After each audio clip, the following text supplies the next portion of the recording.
কিন্তু ঘটনা প্রতিদিন প্রতিনিয়ত সেখানে আপনার আমার মতো মুসলিম ভাই বোনদের জীবন যাচ্ছে, রক্তাক্ত হচ্ছে। এক মিনিটের একটা ভিডিও তো বানিয়ে নেবো।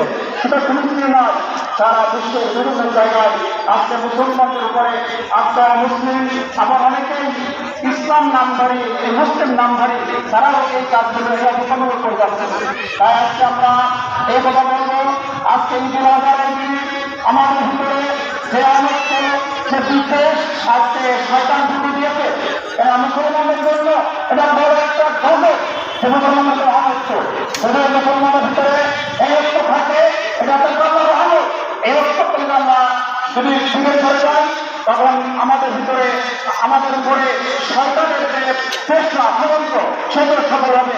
আজকে আমরা তার প্রমাণ দেখছি সারা বিশ্বে তাকে উন্নত করার আত্মকথা। আজকে বিশ্বে যে মুসলিম সংখ্যাগরিষ্ঠ দেশগুলো রয়েছে, আজকে